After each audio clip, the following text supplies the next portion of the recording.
Maria, mãe de Jesus Cristo, teve pecados? As Sagradas Escrituras afirmam que todos os homens pecaram em Adão. Em Adão todos morreram. O pecado natural de Adão passou a toda a humanidade, porque todos pecaram e destituídos estão da glória de Deus. 1 João, na Epístola de 1 João, capítulo 1, versículos de 7 ao 10, fala que se dissermos que não temos pecado, fazemos dele mentiroso, e ele não habita em nós, o amor dele. Mas se confessarmos nossos pecados, ele é justo e fiel para perdoar. Se andarmos na luz, como ele na luz está, temos comunhão uns com os outros. E o sangue do Senhor Jesus Cristo nos purifica de todo pecado. O Salvador do mundo, ele existe para purificar o pecado da humanidade, o pecado dos homens que serão salvos e que terão uma vida eterna com Deus. Não existe Salvador para alguém que não tem pecado. Se alguém nasceu sem pecado na terra, não precisa de Salvador. No canto de Maria, ela diz: a minha alma engrandece ao Senhor e meu espírito louva a Deus, o meu Salvador. Ela própria diz que tem um Salvador, mas a tradição religiosa diz que ela não poderia ser concebida sem pecado. Porque para que pudesse dar luz a um ser santo, ela não podia ter pecado.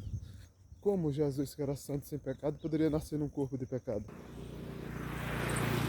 O problema é que essa narrativa ela é sustentada pela tradição religiosa e pelo magistério religioso, que não representa as Sagradas Escrituras e não representam a palavra de Deus, e não significam a vontade de Deus. Porque Jesus Cristo não veio ao mundo sem pecado pelo fato de ter uma mãe que não tinha pecado. A tradição religiosa afirma que Deus santificou Maria, foi obrigado a santificar Maria para que o seu filho pudesse vir ao mundo num corpo que não tivesse pecado. Mas essa é uma narrativa, uma doutrina, um dogma da tradição religiosa, que não representa a palavra de Deus. A Maria da tradição religiosa não é a Maria das Sagradas Escrituras. Tem que fazer esse divisor de águas para que se possa compreender a natureza desta personagem tão importante nas Sagradas Escrituras.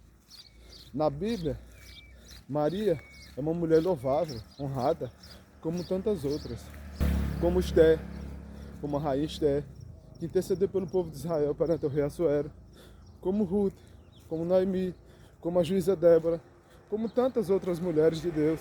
Apesar de tudo isso, a Maria da tradição religiosa é a super mulher. É a mulher mais importante da fé católica. É a mulher das mulheres. Nenhuma mulher se iguala a ela. Não porque ela gerou o Salvador, mas por causa dos poderes que foram dados a ela. Lembrando, se você adora, se você serve, se você acredita na Maria da tradição religiosa, você não pode acreditar na mesma Maria, mãe de Jesus, que está nas Sagradas Escrituras, porque são personagens totalmente diferentes. Um é um personagem real e outro é um personagem fictício criado a partir de uma religião, de dogmas religiosos.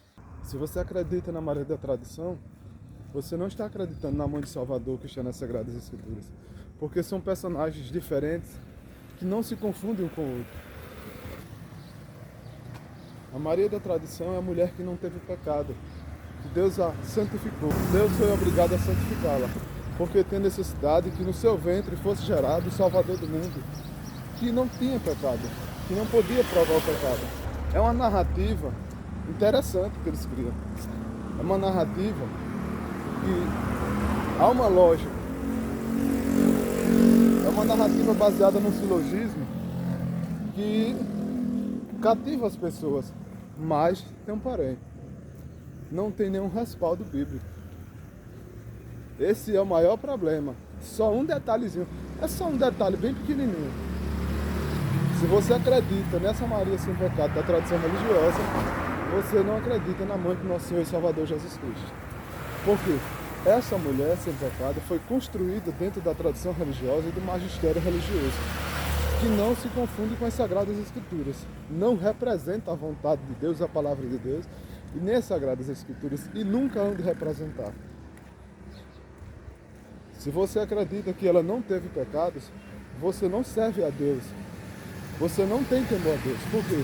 Porque você acredita que existe uma pessoa que foi santificada para gerar o Salvador do mundo, sendo que essa afirmação é uma afirmação de uma tradição religiosa, de homens religiosos.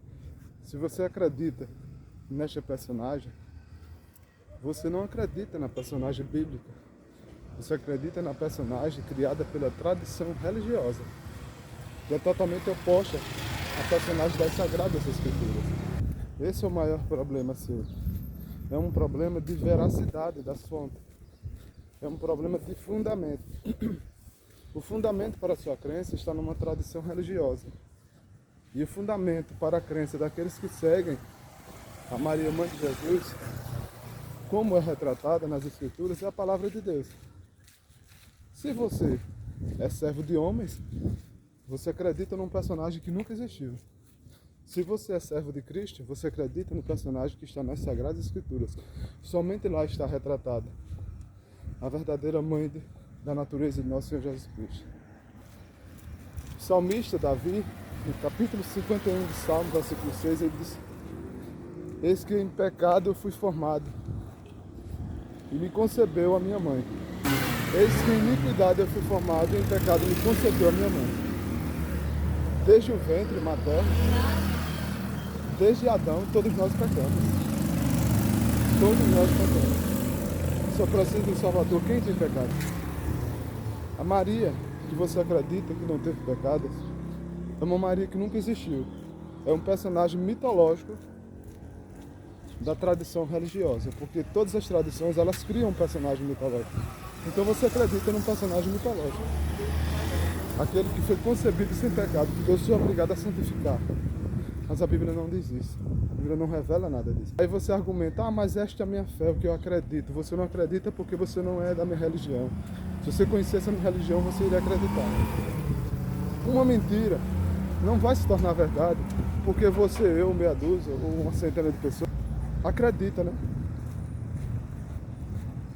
A mentira não se torna verdade porque eu e uma centena ou milhares de pessoas acreditam. Mentira é mentira. Da mentira não sai verdade. A mentira, ela não pode nascer da verdade. A verdade não pode ser extraída de uma mentira. Se você acredita, faz parte da mitologia religiosa, da sua religião que você serve. Por quê? Porque para você as Sagradas Escrituras, elas não dizem tudo. Como você é submisso a uma religião, aí você acredita. Mas se você seguisse a palavra de Deus somente, você estaria dizendo que tudo isso não passa de uma heresia, de mentira, doutrinas de homens, dogmas humanos e doutrinas de demônio, invenção, que a Bíblia não revela, não nos mostra.